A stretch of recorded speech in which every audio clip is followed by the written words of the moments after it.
Good morning. MEC lecture 12 last lecture है ये वाला एमईसी का। इसके अंदर हम लोग गैल्वेनोमीटर का अमीटर और वोल्टमीटर में कन्वर्जन पढ़ेंगे। गैल्वेनोमीटर क्या डिवाइस होता है? विच measures presence of current in any branch of electrical circuit.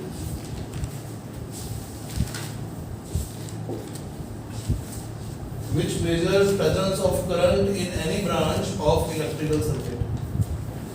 Galvanometer किसी भी ब्रांच में करंट की प्रेजेंस के बारे में पता लगाता है, और कुछ गैल्वेनोमीटर ऐसे होते हैं जो माइन्यूट अमाउंट के करंट मेजर कर भी सकते हैं, लेकिन वो हमारा कंसर्न नहीं है अभी, तो हम सिर्फ करंट की प्रेजेंस के बारे में बात करेंगे। गैल्वेनोमीटर दो टाइप के होते हैं। एक सेगमेंट तो है मूविंग कॉइल गैल्वेनोमीटर, और एक होता है moving magnet galvanometer. But our concern is with only moving coil galvanometer, जिसमें कॉइल होगी वो मूव करेगी, मैग्नेट फिक्स रहेगी। तो हम लोगों के सिलेबस में जब आप हेडिंग देखेंगे तो लिखे मिलेगी आपको मूविंग कॉइल गैल्वेनोमीटर, इसमें कॉइल मूव कर रही होगी। अभी हेडिंग गैल्वेनोमीटर डाली थी, लेकिन आपको आर्टिकल क्या मिलेगा पेपर के अंदर? बोर्ड एग्जाम में बहुत इंपॉर्टेंट क्वेश्चन है, 3 से 5 नंबर का क्वेश्चन ये बन सकता है। 3 नंबर का क्वेश्चन भी 2 नंबर का न्यूमेरिकल, इसी पर बेस 5 मार्क क्वेश्चन याद आ सकता है बोर्ड एग्जाम में। तो galvanometer which measures presence of current in any branch of electrical circuit. दो टाइप के हो गए, एक मूविंग कॉइल गैल्वेनोमीटर और एक मूविंग मैग्नेट गैल्वेनोमीटर। इसके अंदर मूविंग कॉइल गैल्वेनोमीटर की बात कर लेते हैं। और मूविंग कॉइल गैल्वेनोमीटर का जो प्रिंसिपल है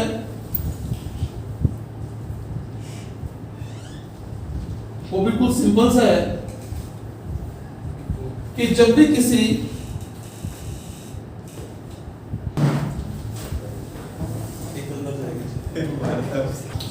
ले ना तो principle magnetic torque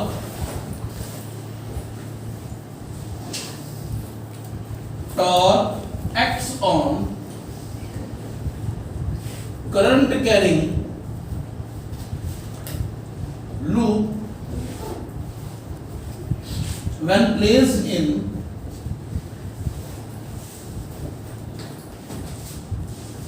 magnetic field. जब किसी कॉइल को, किसी लूप को आप मैग्नेटिक फील्ड में रखते हैं तो उस पर टॉर्क एक्ट कर सकता है, और टॉर्क का फॉर्मूला हम लोग पढ़ चुके हैं m क्रॉस b। मैग्नीट्यूड पढ़ चुके हैं mb sin थीटा, where theta is angle between m and b। Vector m और वेक्टर b में एंगल हो उस पर डिपेंड करता होता है। ये हुआ इसका प्रिंसिपल। और देखते हैं क्या क्या चीज है।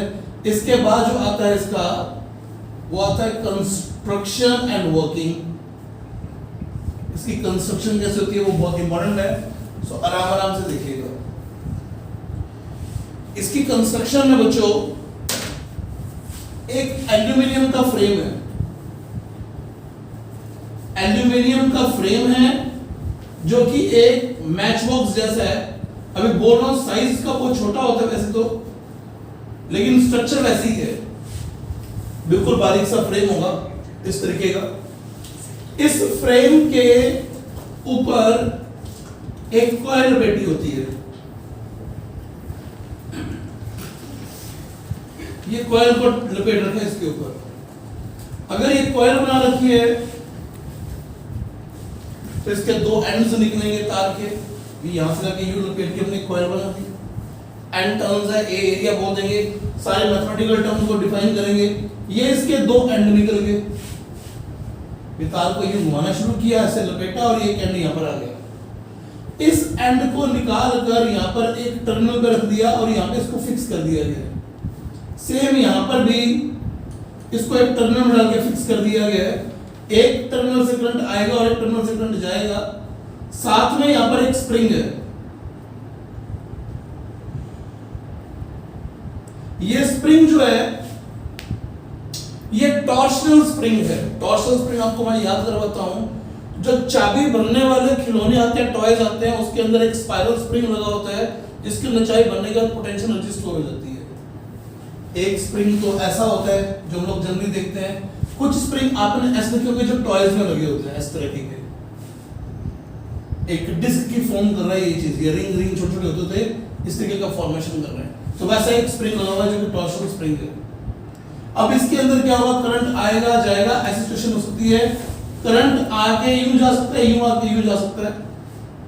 इसके अलावा इसके अंदर यहां पर एक सॉफ्ट आयरन का पीस लटक रहा होगा जिसका इस कॉइल से फ्रेम से डायरेक्ट वैसे भी कनेक्शन में फ्रेम के साथ इसको टांग रखा है। यह है soft iron core, soft iron core. Aluminium का फ्रेम इसलिए लिया क्योंकि एल्यूमिनियम बाहर में हल्का है, हल्का है तो आसानी से घूम पाएगा, इसलिए एल्यूमिनियम का फ्रेम पिक किया जाता है। इसके अलावा और कोई कारण नहीं है। ये जो आपने कॉइल बनाई है ये इंसुलेटेड वायर की है। व्हाट इट मींस, जब आप एक तार को लेके चल रहे हैं तो तार के ऊपर एक इंसुलेशन होती है। जब इस वायर के अंदर करंट जा रहा होगा और दूसरा टर्न इसके साथ होगा तो ये करंट मिक्स नहीं हो रहे हैं, दो अलग अलग टर्न बन गए अभी वाले। इनके ऊपर एक प्लास्टिक की कोटिंग है, इंसुलेशन है, जिससे करंट मिक्स नहीं हो रहे। ऐसा नहीं है कि इन तारों को जोड़ो एक मोटी तार बनेगी, ऐसा नहीं है कि मोटी तार, अगर ये इंसुलेशन नहीं होगा तो एक मोटी तार बन जाएगी। तो ये इंसुलेटेड वायर्स हैं जिसके दो टर्मिनल्स निकल चुके हैं। इसके बाद यहां पर ये मैग्नेटिक पोल्स आ गए हैं, ये नॉर्थ पोल और ये साउथ पोल।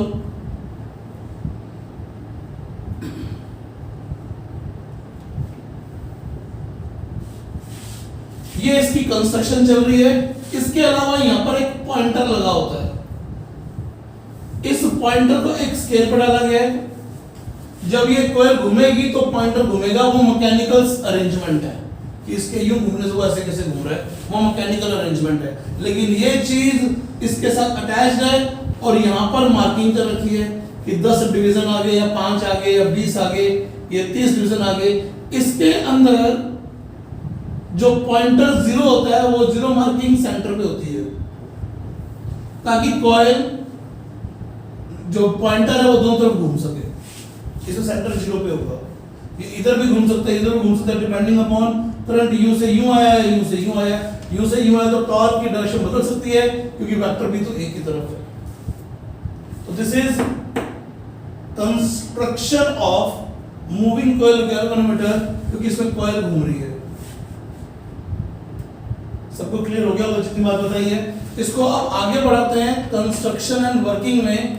नेक्स्ट सेगमेंट में जा रहे हैं डियर, और वो सेगमेंट है वर्किंग का, हाउ इट वर्क्स नाउ। बहुत आसान सी चीज है, चेक करें। एक छोटी सी बात बता दूं कि ये मैग्नेट कैसे क्रिएट की गई है। एक सिलेंडर ले लीजिए, एक आप कोई भी इस तरीके का पार्ट ले लीजिए जो कि क्यूबॉइड की फॉर्म में है। इसके अंदर एक सिलेंडर पोर कर लीजिए, आपने इसका सिलेंड्रिकल सेगमेंट बाहर निकाल दिया, उसके बाद इसके दो बराबर भाग कर दीजिए। इसके अंदर इस तरीके का कट लगाएंगे, एक तरफ नॉर्थ पोल और एक तरफ साउथ पोल क्रिएट कर लेंगे, तो ये एक इस तरीके की मैग्नेट आपके सामने आ जाएगी। क्लियर हो गया होगा सबको कि किस तरीके से मैग्नेट को क्रिएट किया गया। हालांकि इस बारे में जानकारी हो ये जरूरी नहीं है, लेकिन ये इस तरीके से बनाई गई थी। वर्किंग बहुत आसान सी है। इस कॉइल का टॉप व्यू देखिए, ये एल्यूमिनियम का फ्रेम है। मैंने क्या कहा था, छोटा सा ही होता है ऊपर से देखने पर, ये बहुत छोटा सा है। अब ये बहुत छोटा सा है और ये इसके ऊपर ये कॉइल लपेटी हुई है। आप अभी क्या देख रहे हैं, भूल मत जाइएगा, टॉप व्यू देख रहे हैं इस पूरी अरेंजमेंट का, इस सेगमेंट का टॉप व्यू देख रहे हैं।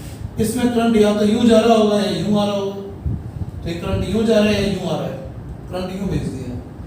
इसके इस तरफ ये मैग्नेटिक पोल्स बना रखे हैं आपने, एक तरफ नॉर्थ पोल बना रखा है, एक तरफ साउथ पोल बना रखा है। इसमें सॉफ्ट आयरन का आपने एक सिलेंडर टांग रखा था।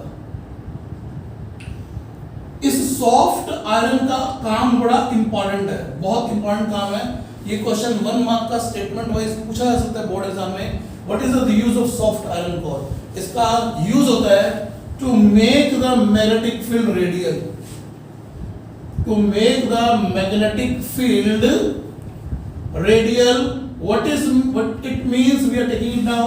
चेक कीजिए, नोट से निकलने वाली मैग्नेटिक फील्ड लाइंस इस सॉफ्ट आयरन की वजह से कुछ यूं जाएंगी, यहां से यूं जाएंगी. What it is making, इसका वेक्टर m पहचानिए किस तरफ होगा. इसका वेक्टर m होगा इस डायग्राम के हिसाब से, क्योंकि करंट में भी लेफ्ट टू राइट दिखा रहा हूं, फिर यू जा रहा है करंट, तो वेक्टर m होगा अपवर्ड. और वेक्टर b आप चेक करें, वो इस कॉइल के पैरेलल है, कॉइल के प्लेन के पैरेलल है, यानी m और b में एंगल 90 डिग्री आ गया. अब ये एंगल 90 डिग्री आ गया, तो टॉर्क का मैग्नीट्यूड कितना आएगा, md sin 90. अगर इसमें n टर्म्स है, I करंट भेज रहे हैं, तो n की जगह पर ni area, a area loop का हो गया. अब ध्यान से देखिए कि रेडियल मैग्नेटिक फील्ड का एडवांटेज क्या है, जब ये सारी अरेंजमेंट घूमेगी उसी हिसाब से मैग्नेटिक फील्ड लाइन भी जाएंगी, इस तरीके से जाएंगी कि वेक्टर m और वेक्टर b के बीच का एंगल हमेशा क्या रहेगा, 90 कांस्टेंट रहेगा. इससे जो टॉर्क है वो थीटा इंडिपेंडेंट हो गया. अब ये आर्मेचर, ये कॉइल चाहे 5 डिग्री से घूमी हो, चाहे 10 डिग्री से, चाहे 20 डिग्री से, चाहे 30 डिग्री से, लेकिन वो टॉर्क m और b के एंगल पर डिपेंड नहीं कर रहा है, क्योंकि m और b के बीच का एंगल क्या कर दिया आप लोगों ने, फिक्स कर दिया है. It is the meaning of making magnetic field radial. It is the meaning of making magnetic field radial. What it means, हम लोग वेक्टर m को b के क्या कर रहे हैं, पैरेलल कर रहे हैं, परपेंडिकुलर कर रहे हैं, सॉरी, ये m और b परपेंडिकुलर, तो टॉर्क मैक्सिमम हो गया. तो टॉर्क की वैल्यू आ गई NIAB. अब टॉर्क NIAB जब लगेगा तो क्या होगा देखते हैं. आपने इसमें I करंट भेजा, n इसमें टर्न्स है, a एरिया है. अब ये घूमी तो इस स्प्रिंग में क्या आएगा, टॉर्शन आएगा. ये स्प्रिंग या तो यूं खुलेगा या घूमेगा. अगर ये नेचुरल लेंथ में था और ये घूमा तो इसमें एंटन आ गया, ट्विस्टिंग आ गई. जब ये ट्विस्टिंग आई तो एक काउंटर टॉर्क प्रोड्यूस हो गया जो इस टॉर्क के अपोजिट है. तो ये पॉइंटर कहां जाके रुकेगा, हम इसको डेड बीट की तरह ट्रीट कर रहे हैं. हम ये नहीं कह रहे कि जब ये घूमेगा तो ये ऑसिलेशन करना शुरू कर देगा, ऐसा कुछ नहीं है. हम बात कर रहे हैं कि ये जैसे जैसे पॉइंटर घूमेगा तो ये पॉइंटर जाके रुकेगा ना, ये पॉइंटर वहां जाके रुकेगा जब इस टॉर्क की वैल्यू जो काउंटर टॉर्क प्रोड्यूस हुआ उसके बराबर हो जाएगी. डायरेक्शन तो अपोजिट है ही. तो मान लीजिए इसके घूमने से, क्योंकि इसकी ट्विस्टिंग का मेजर हम कहां से लेंगे, इस पॉइंटर के घूमने से लेंगे. मानिए ये पॉइंटर फाई एंगल से घूम गया. अगर ये पॉइंटर फाई एंगल से घूम गया तो जो काउंटर टॉर्क डेवलप होगा, उसके अपोजिट टॉर्क जो डेवलप होगा वो इस फाई के प्रोपोर्शनल होगा कि कितने ट्विस्टिंग हुई. तो उस टॉर्क की वैल्यू आ जाएगी C फाई. उस टॉर्क की वैल्यू कितनी आ जाएगी, C फाई. C सारे की सारी वैल्यूज इस स्प्रिंग पर डिपेंड करेंगी, स्प्रिंग की स्टिफनेस पर डिपेंड करेंगी. तो torque equal to C phi. Equilibrium में दोनों टॉर्क को बराबर रख देते हैं, तो NIAB equals to C phi. ये I की वैल्यू आ गई C अपॉन NAB फाई. अब N भी कांस्टेंट है, A भी कांस्टेंट है, B भी कांस्टेंट है, और ये C स्प्रिंग के नेचर पर डिपेंड कर रहा है. तो ये सारी टर्म कांस्टेंट होगी, तो इसे बोल देते हैं K. तो ये I equal to K phi. इसे बोलते होते हैं हम लोग गैल्वेनोमीटर कांस्टेंट. इसे बोलते होते हैं गैल्वेनोमीटर कांस्टेंट. यहां से क्लियर कर लीजिए, deflection in galvanometer is proportional to current passing through it. ये फिर इंपॉर्टेंट लाइन आ गई यहां से. इस बात का यूज करंट इलेक्ट्रिसिटी चैप्टर में इंस्ट्रूमेंट वाले टॉपिक में हमने बहुत अच्छे से समझाया हुआ है कि फाई प्रोपोर्शनल टू आई होता है. ये इस बात का आज प्रूफ है कि डिफ्लेक्शन इन गैल्वेनोमीटर जो होती है वो उसमें से पास आउट होने करंट की क्या होती है, प्रोपोर्शनल होती है. तो 5 प्रोपोर्शनल टू I। क्लियर है जी? अब यहां तक की चीजें आप लोगों को ध्यान से आराम से नोट करनी है। यहां स्टेटमेंट लिख लेता हूं, deflection in galvanometer is proportional to current passing through it।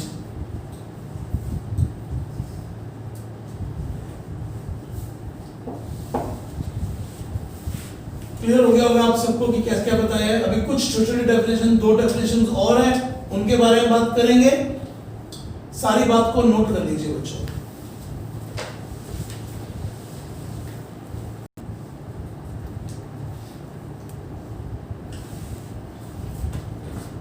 Deflection in galvanometer is proportional to current passing through it। आगे डेफिनेशन देख रहे हैं कुछ एक। I equals to K5 prove किया आप लोगों ने।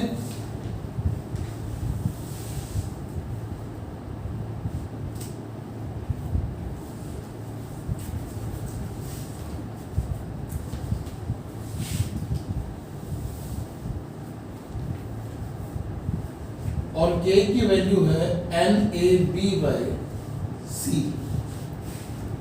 C upon NAB, sorry C upon NAB। वो टर्म एक क्वांटिफाई करने में इसके बारे में बात कर रहे हैं। ये K की वैल्यू थी आपके पास, K की वैल्यू कितनी आपके पास, C अपॉन NAB। नई डेफिनेशन आ रही है आपके पास एक और इसी आर्टिकल में, वो है करंट सेंसिटिविटी।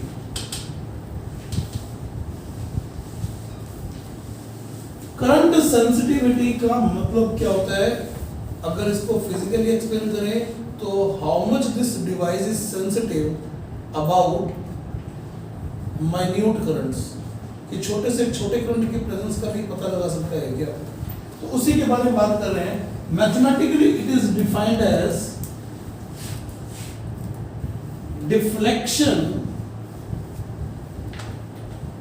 पर unit current is called current sensitivity।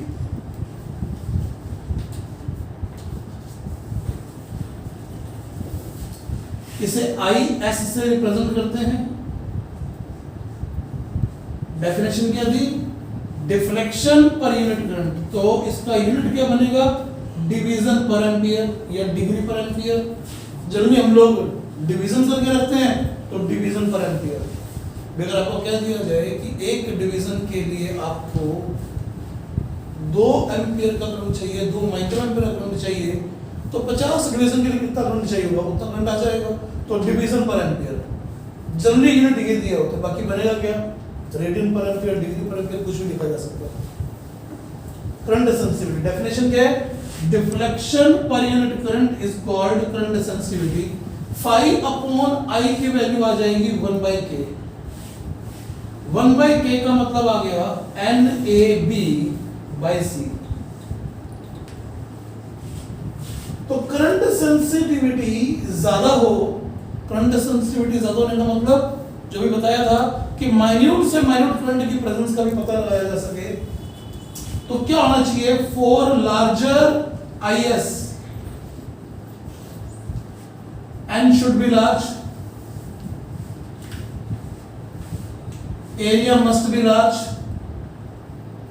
लेकिन इतना लार्ज भी आप नहीं कर सकते कि पूरी अरेंजमेंट बहुत भारी हो जाए।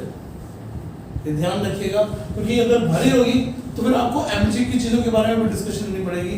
तो बहुत कंसिडरेबल अमाउंट में चीजें रहती हैं actually. B should be large, C should be small. C should be small में ये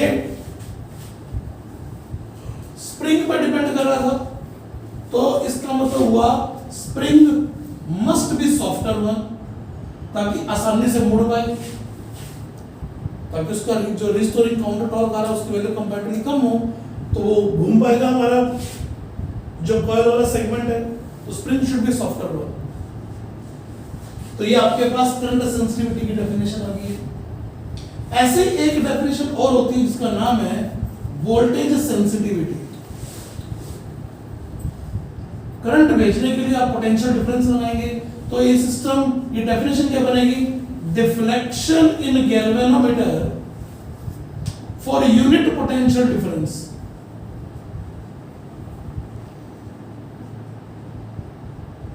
is called voltage sensitivity.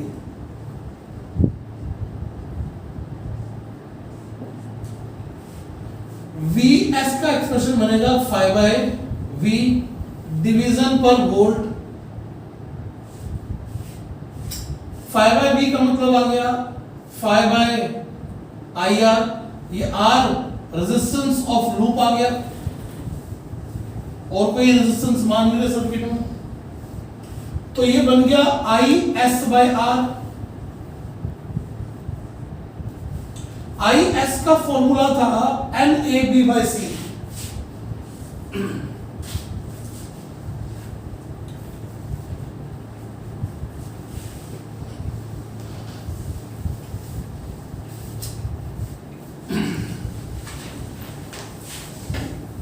NAB by C into R। Question यहां पर यह पूछा जाता है कि अगर टर्म्स को डबल कर दिया जाए तो वोल्टेज सेंसिटिविटी पे क्या फर्क पड़ेगा? क्या फर्क पड़ेगा बोलो? कांस्टेंट रहेगा। कारण क्योंकि टर्म्स को बढ़ाओगे तो कॉइल का रेजिस्टेंस बढ़ ही जाएगा, लेंथ के प्रोपोर्शनल होता है भैया। R को क्या लिखोगे? Rho L by area. Length जब लिखोगे तो जो पेरीमीटर है उसका नंबर ऑफ टर्न्स तो आएंगे, वो नंबर ऑफ टर्न्स से नंबर ऑफ टर्न्स कट जाएंगे। तो टर्न्स डबल करने से कोई फर्क नहीं पड़ने वाला है वोल्टेज सेंसिटिविटी पे। ये बात सबको समझ में आ गई है? प्रॉपर फॉर्मूले के साथ डिस्कशन लिखनी होती है। तो ये था पूरा आर्टिकल आप लोगों का गैल्वेनोमीटर, और गैल्वेनोमीटर के साथ जो दो मैथमेटिकल टर्म प्रेजेंट है वो आपके सामने है। एक डेफिनेशन इसमें और आती है, और वो डेफिनेशन है IG की। IG का मतलब होता है करंट थ्रू गैल्वेनोमीटर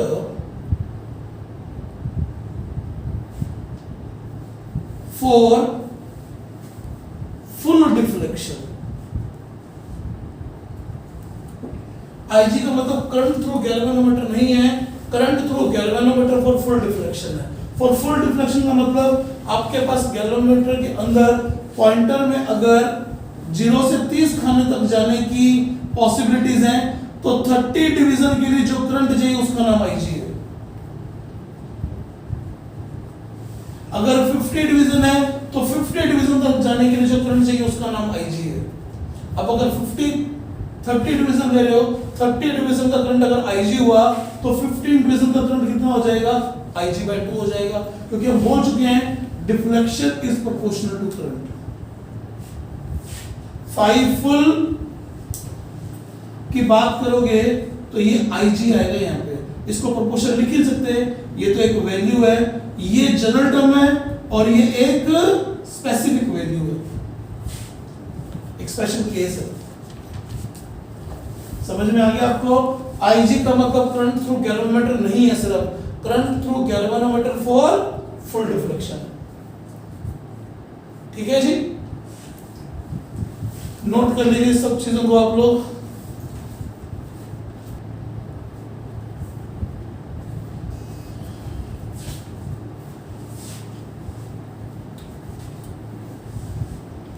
ये था article moving coil galvanometer.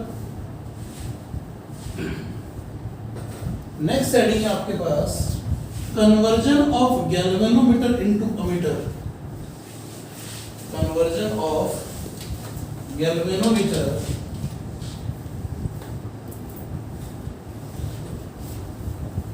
Into ammeter.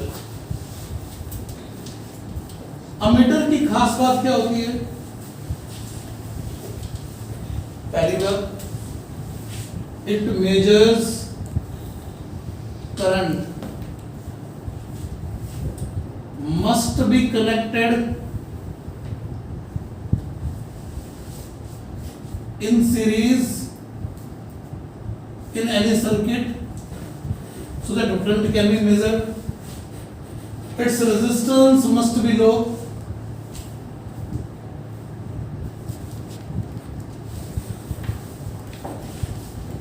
Ideally zero, ideally zero में इसका रेजिस्टेंस होना चाहिए। ये अमीटर की खास बात है। किसी गैल्वेनोमीटर को अमीटर में बदलना हो तो उसके पैरेलल में एक शंट जोड़ा जाता है। शंट का मतलब होता है वेरी लो रेजिस्टेंस। अगर ये लो रेजिस्टेंस है तो इसका पूरा इफेक्टिव इस लो से भी लो हो जाएगा। क्लियर है जी? अगर ये लो रेजिस्टेंस जोड़ा तो वो इफेक्टिव रेजिस्टेंस इस लो से भी लो हो जाएगा। तो आइडियली जीरो की तरफ जा रहे हैं। यहां पर आपके पास आई करंट आ रहा है, ये क्या चीज है? रेंज ऑफ अमीटर है। आई में से IG इसमें जाएगा, I माइनस IG इसमें जाएगा, तो IG into G equals to I minus IG into S। G क्या चीज है? Resistance of galvanometer. तो यहां से शंट की वैल्यू आ गई IG into G upon I minus IG। ये करंट फॉर फुल डिफ्लेक्शन हो गया, ये रेंज हो गई, तो शंट की वैल्यू ये वाली आएगी। कैसे बनाते हैं ये अमीटर, एक बार ध्यान से सुनिए। ये रेंज ऑफ अमीटर है, keep it constant while making ammeter. ये I कांस्टेंट है, I कांस्टेंट है एंड चेंज, क्या बोल रहा हूं? I कांस्टेंट है एंड चेंज shunt S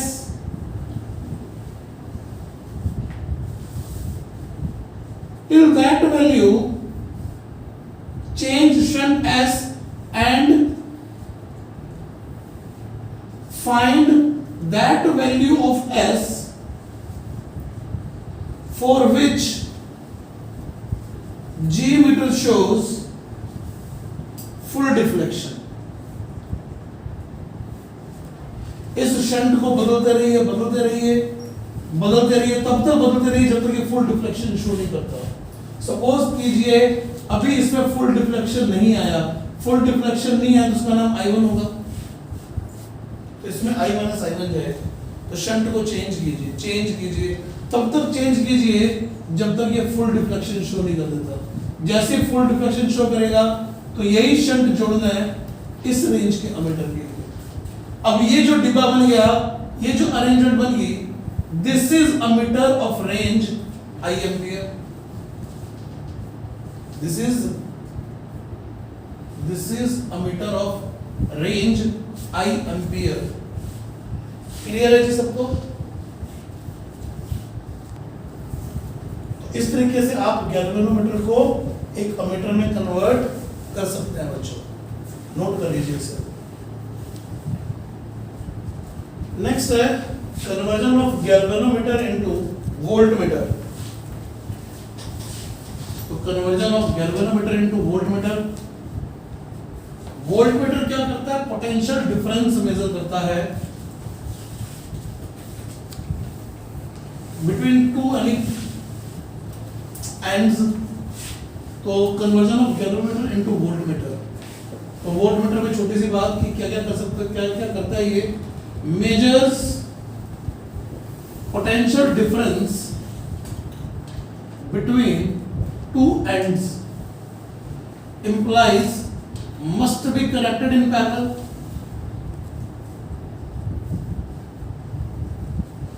जहां पर पोटेंशियल डिफरेंस निकालना है उसके ऑफ कोर्स पैरेलल में कनेक्ट करना चाहिए। अब अगर करंट I आ रहा था और यहाँ का पोटेंशियल डिफरेंस IR था, तो कुछ ना कुछ तो करंट ये कंज्यूम कर लेगा। अब ये रीडिंग एक्चुअल रीडिंग के पास हो, इसके लिए I डैश क्या होना चाहिए? Must be very low. तो it's resistance must be very high so that ये I डैश नेग्लिजिबल हो और ये एक्चुअल पोटेंशियल डिफरेंस मेजर कर पाए। Its resistance must be very high so that measures potential difference near to real values. Ideally, R voltmeter का कितना होना चाहिए? इन्फिनिटी होना चाहिए। कैसे कन्वर्ट करते हैं? To convert galvanometer into voltmeter, a high resistance is connected in series with galvanometer, और यहाँ का पोटेंशियल डिफरेंस लिख लेते हैं V, और ये V क्या चीज है? Range of voltmeter. तो सारा का सारा IG इस पे भेज देते हैं, तो IG into G plus R must be V, G plus R equal to V by IG, तो R की वैल्यू क्या आ जाएगी? V by IG minus G। तो this is the value of high resistance which should be connected in series with galvanometer to convert this galvanometer into voltmeter.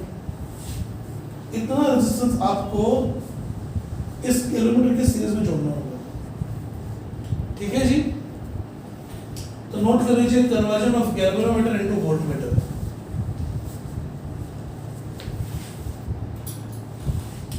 Next heading है आपके पास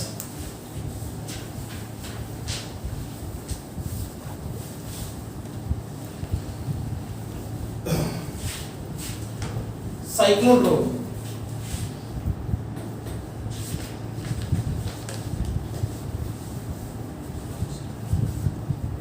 cyclotron क्या चीज है ये देखते हैं। ये क्वेश्चन बहुत इंपॉर्टेंट है बोर्ड के पॉइंट ऑफ व्यू से।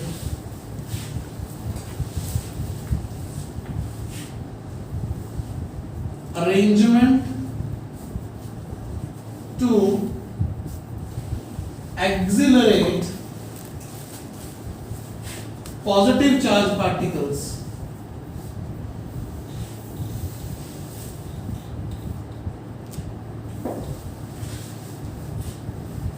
किसी पॉजिटिव चार्ज पार्टिकल को एक्सिलरेट करना हो तो किस तरीके से एक्सिलरेट कर सकते हैं, उसके लिए एक अरेंजमेंट आपके पास जिसका नाम है साइक्लोट्रॉन। कैसे वर्क करता है, ये किस प्रिंसिपल पर वर्क करता है? सिंपल सी सिचुएशन है। एक्सिलरेट करने का मतलब यहां पर हम लोग स्पीड अप की बात कर रहे हैं।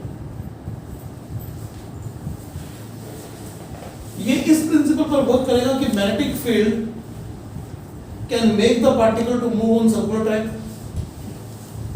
मैग्नेटिक फील्ड चार्ज पार्टिकल को सर्कुलर ट्रैक पे घुमा सकता है। सर्कुलर ट्रैक पे घुमा घुमा के उसको बार बार इलेक्ट्रिक फील्ड से पास आउट करवाएंगे। इलेक्ट्रिक फील्ड उस पार्टिकल को स्पीड अप कर सकता है। अभी अरेंजमेंट सामने आएगी, कंस्ट्रक्शन सामने आएगी, वर्किंग सामने आएगी तो सब पता लगेगा। लेकिन है क्या अरेंजमेंट है ये? To accelerate positive charge particles. Principle using magnetic field and electric field, charge particle is accelerated. इसकी कंस्ट्रक्शन देख लेते हैं कैसी होगी। कंस्ट्रक्शन में इस तरीके से दो होलो डी टाइप स्ट्रक्चर्स हैं। एक डी ये पड़ी है और दूसरी डी इसके सामने है।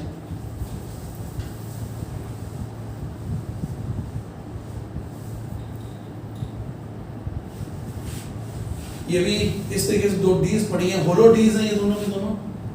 इसका टॉप व्यू भी देखेंगे हम लोग अभी। इन डीज के ऊपर इस तरीके से मैग्नेटिक फील्ड लगाया जाता है और यहां पर एक साइनसॉइडल इलेक्ट्रिक फील्ड लगाया जाता है। ये जो डीज हैं ये कंडक्टिंग डीज हैं। कंडक्टिंग डीज का मतलब डी इनकी शेप के इनका नाम डी रख रहे हैं। इनके अंदर इलेक्ट्रिक फील्ड जीरो होगा जबकि इस रीजन में इलेक्ट्रिक फील्ड होगा। टॉप व्यू से समझाता हूं आपको। ये इसका टॉप व्यू हो गया। ये पहली डी, ये दूसरी डी, बीच का रीजन बहुत थिन है लेकिन इस रीजन के अंदर इलेक्ट्रिक फील्ड रहेगा और मैग्नेटिक फील्ड इस तरीके से लगा होगा या इस तरीके से लगा होगा, और ये इलेक्ट्रिक फील्ड जो है वो साइनोसॉइडल है, जिसकी फ्रीक्वेंसी कांस्टेंट है। कितनी है सब प्रूव होगी अभी। इस डी का नाम D1 रख रहे हैं, इस डी का नाम D2 रख रहे हैं। ध्यान से सीखने की क्या होगा, यहां पर एक पॉजिटिव चार्ज पार्टिकल आपने जनरेट किया और प्लेस किया। ये सब प्रोसेस एक आयोनाइजेशन चैम्बर में होता है। वहां पर इस आयोनाइजेशन चैम्बर में उस आयन को क्रिएट किया जाएगा। अब उसको एक्सर्ट करने की बारी आती है। मान लीजिए ये डी पॉजिटिव है और ये डी नेगेटिव है, क्योंकि ये साइनसॉइडल सोर्स है तो कुछ समय के लिए ये पॉजिटिव ये नेगेटिव होगा और कुछ टाइम के बाद ये डी पॉजिटिव ये नेगेटिव हो जाएगी। अगर ये अब ये कंस्ट्रक्शन के साथ साथ वर्किंग स्टार्ट होगी, ध्यान रखिएगा। अगर ये पॉजिटिव चार्ज पार्टिकल है तो ये नेगेटिव डी की तरफ एक्सेलरेट होगा, तो यहां से आता तो इसकी स्पीड बढ़ी, क्योंकि इस रीजन में तो इलेक्ट्रिक फील्ड था। ये रीजन बहुत थिन है लेकिन इलेक्ट्रिक फील्ड की वजह से स्पीड अप हुआ और किसी स्पीड से ये यहां पर एंटर हुआ। अब यहां मैग्नेटिक फील्ड लगा हुआ है और मैग्नेटिक फील्ड वेलोसिटी के परपेंडिकुलर है। It means particle will move on circular track. तो ये यहां से यहां सर्कुलर ट्रैक पे घूमेगा। v इस तरफ v इनवर्ट तो सेंटर के यहां आएगा, तो ये इस तरीके से सर्कुलर ट्रैक पे घूमेगा। मैं पहले बोल चुका हूं कि ये रीजन बहुत थिन है। अब ये सर्कुलर ट्रैक पे घूमेगा तो आधा साइकिल पूरा हुआ, mv²/r = qvb होता है। रेडियस का फॉर्मूला mv/qb आ गया। स्पीड इसकी अंदर कांस्टेंट रहेगी क्योंकि इलेक्ट्रिक फील्ड नहीं है। अंदर इलेक्ट्रिक फील्ड की रेडियस इसकी ये रही, स्पीड इसकी qb/r/m हुई। यहां से यहां तक का जो टाइम लगेगा वो लगेगा πm/qb। पूरा सर्किल 2πm/qb में होता है, तो आधा सर्किल तो πm/qb में पूरा होगा। जैसे ही इस रीजन में आएगा इसकी फ्रीक्वेंसी ऐसे सेट की होती है कि यहां की पोलैरिटी अब चेंज हो जाएगी। जैसे पोलैरिटी चेंज होगी तो यहां पर ये फिर स्पीड अप होगा। स्पीड अप होगा तो स्पीड बढ़ गई, स्पीड बढ़ गई तो रेडियस बढ़ गई, स्पीड बढ़ गई तो रेडियस बढ़ गई। रेडियस बढ़ गई क्योंकि स्पीड बढ़ी थी, लेकिन जो अंदर बिताया गया समय वो चेंज हो ही नहीं सकता क्योंकि ये r और v पे डिपेंड करता ही नहीं है। यानी ये इतने टाइम तक फिर अंदर घूमा, इतने टाइम तक फिर अंदर घूमा, तो जैसे ही आया उसी फ्रीक्वेंसी को सेट कर रखा था आपने, तो ये अपने आप फ्रीक्वेंसी उस टाइम के हिसाब से पोलैरिटी को फिर चेंज कर देगी। It means it will again speed up in this region and again it will move on circular track with larger radius and with larger speed। ये ज्यादा स्पीड से बड़ी रेडियस पर और घूमेगा, तो ये बार बार होता जाएगा। इस प्रकार से ये सर्कुलर ट्रैक पे घूमता जाएगा। जब इसकी स्पीड अच्छी खासी बढ़ जाएगी तो यहां पर एक विंडो है, वो विंडो कहीं भी हो सकती है, वहां से निकाल के इसे टारगेट पे हिट किया जा सकेगा। चार्ज पार्टिकल को एग्जिट क्यों करते हैं? कुछ कोलिजन्स को स्टडी करने के लिए, इन चीजों को स्टडी करने के लिए, तो उसको टारगेट पे हिट करवाएंगे, इस विंडो से निकालोगे। तो सबको समझ में आ गया होगा। अब आपके पास अगर V मैक्सिमम की बात आ जाए तो V मैक्सिमम कितना हो जाएगा? QB/R मैक्सिमम बाय M, क्योंकि D का साइज तो फिक्स होगा तो मैक्स टू मैक्स उतनी रेडियस तक जा सकते हैं। तो ये V मैक्स की वैल्यू आ गई। कितनी काइनेटिक एनर्जी आ जाएगी? काइनेटिक एनर्जी आ जाएगी हाफ mv मैक्सिमम स्क्वायर से। ये सारी काइनेटिक एनर्जी किसकी कॉस्ट पे आई है? इस इलेक्ट्रिक फील्ड की कॉस्ट पे आई है, क्योंकि electric field can do work, magnetic force तो वर्क कर ही नहीं सकता क्योंकि वो वेलोसिटी के परपेंडिकुलर होता है, वो सिर्फ डायरेक्शन को चेंज कर सकता है। तो ये सारी काइनेटिक एनर्जी आई है इस इलेक्ट्रिक फील्ड की कॉस्ट पे। अगर यहां का पोटेंशियल डिफरेंस V हो, और ध्यान से सुनना भैया, यहां का पोटेंशियल डिफरेंस V हो तो एक चक्कर में ये दो बार यहां से गुजरा है। ये देख लो, एक बार यहां हो गया और फिर एक बार यहां, दो बार गुजरा है। तो एक चक्कर के बाद एनर्जी कितनी होगी? 2 QV। एक चक्कर के बाद एनर्जी कितनी होगी 2 QV। हाफ चक्कर के बाद एनर्जी कितनी होगी, हाफ चक्कर के बाद एनर्जी आएगी क्योंकि पोटेंशियल डिफरेंस तो V बन गया। पहली एंट्री के टाइम पे कितनी एनर्जी आएगी, अगर सेंटर पे रिलीज किया है, सुन लेना ध्यान से, जेई की बहुत अच्छी प्रॉब्लम है। यहां का पोटेंशियल डिफरेंस V है, इलेक्ट्रिक फील्ड कांस्टेंट है, तो आधे रास्ते का पोटेंशियल डिफरेंस होगा V/2। तो यहां पर एंटर होने पर काइनेटिक एनर्जी पहली बार आएगी QV/2 if V was the potential difference between these and the particle was released from center। इस आधे चक्कर के बाद एनर्जी कितनी हो जाएगी QV।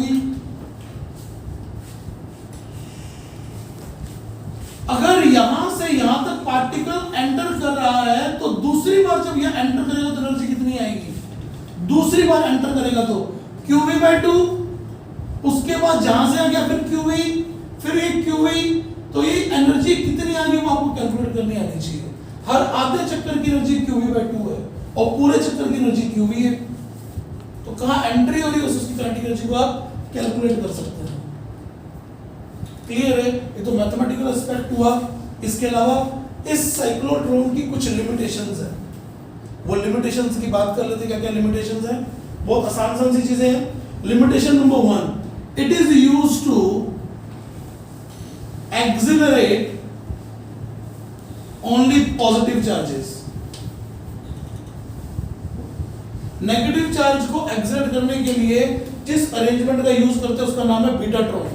वो हमारे सिलेबस में नहीं है, तो cyclotron is device which is used to exert only positive charges. Clear है, इसका यूज करने का फायदा क्या मिल रहा है, एक बात वो भी सुन लीजिए। अगर इलेक्ट्रिक फील्ड लगा के सिर्फ एक्सलरेट करना होता तो उसको सीधा भेजना पड़ता कि तू एक्सलरेट हो, इलेक्ट्रिक फील्ड यूं लगा रखा है, तू भागता जा, तेरे को धक्का देकर तो बहुत लंबा इलेक्ट्रिक फील्ड लगाना पड़ता है शायद उसके लिए कि एक्सलरेट हो जाए। लेकिन इसमें एक ही रीजन में बार बार घुमा के ला रहे हैं, इतने से रीजन में इलेक्ट्रिक फील्ड लगा के, और उसकी पोलैरिटी चेंज कर करके बार बार हम लोग इसको सेटल डाउन कर रहे हैं। तो पहली चीज तो आ गई ये वाली लिमिटेशन में, it is used to exert positive charge particles। Second चीज, पार्टिकल की वेलोसिटी, आप चार्ज पार्टिकल की वेलोसिटी इस केस में एक कंसिडरेबल अमाउंट तक की बढ़ा सकते हैं। पार्टिकल्स, चार्ज पार्टिकल की वेलोसिटी 10 की पावर 3 मीटर पर सेकंड, 10 की पावर 4 मीटर पर सेकंड तक बदल दी जाती है। लेकिन क्या करें, मास एक रिलेटिविस्टिक क्वांटिटी है और इन डीज की पोलैरिटी को जब चेंज करते हैं तो मैन्युअली चेंज नहीं किया जा सकता, क्योंकि चार्ज पार्टिकल की स्पीड क्या बोलूं 10 की पावर 5, 4 मीटर पर सेकंड, 3 मीटर पर सेकंड, ये तो फटाफट आते चला जाएगा। तो इसकी पोलैरिटी को मैन्युअली तो आप चेंज कर नहीं सकते, it should be automatic, it should be automatic, और उसकी फ्रीक्वेंसी यहां से डिसाइड हो रही है। लेकिन जब स्पीड बढ़नी होगी तो मास रिलेटिविस्टिक है, मास बदलना शुरू हो गया, क्योंकि वेलोसिटी स्पीड की वैल्यू c के नजदीक जा रही है, तो ये मास कंसिडरेबल चेंज होगा, तो ये चीज कंसिडरेबल अमाउंट से चेंज हो जाएगी। अगर मास बदला तो टाइम पीरियड इसके अंदर रहने का बदलेगा, जबकि इसका टाइम पीरियड तो आपने बाहर इस हिसाब से सेट कर दिया था। पहला टाइम पीरियड कैसे सेट किया था, इसका मास m0 लेके स्टडी कर दिया हमने, मास इतनी फ्रीक्वेंसी से चेंज करेंगे पोलैरिटी इस टाइम पीरियड के हिसाब से। लेकिन बाद में मास बदलना शुरू हो गया, मास बदला तो अंदर रहने का टाइम बदल गया, क्योंकि अंदर रहने का टाइम तो इस इक्वेशन से आता है। इसका मतलब इसकी फ्रीक्वेंसी को चेंज करना पड़ेगा बार बार, जो कि मैन्युअली पॉसिबल नहीं है। इसका मतलब ये अंदर से जब बाहर आएगा, मास बदल चुका है, तब तक पोलैरिटी बदली नहीं होगी, तो एक्सलरेट की बजाय डी एक्सलरेट शुरू होना शुरू हो जाएगा। तो आपको समझ में आना चाहिए एक कंसिडरेबल अमाउंट तक की इसकी काइनेटिक एनर्जी या स्पीड को बढ़ाया जा सकता है, जब तक रिलेटिविस्टिक थ्योरी एप्लीकेबल नहीं है, उसके बाद ये चीज मुश्किल है। क्लियर हो गया आप सबको बच्चों? तो ये था साइक्लोट्रॉन, इसको ध्यान से लिख लीजिए और नोट कर लीजिए बच्चों इसको। आप आज के लेक्चर में इतना ही है। यहाँ पर आप लोगों की MEC magnetic flux of electric current की सारी थ्योरी कंप्लीट होती है बच्चों। अब इसके आप लोग क्वेश्चन सॉल्व कर लीजिएगा बहुत ध्यान से, हर लेवल के क्वेश्चन आपके सॉल्व हो जाएंगे। ओके जी।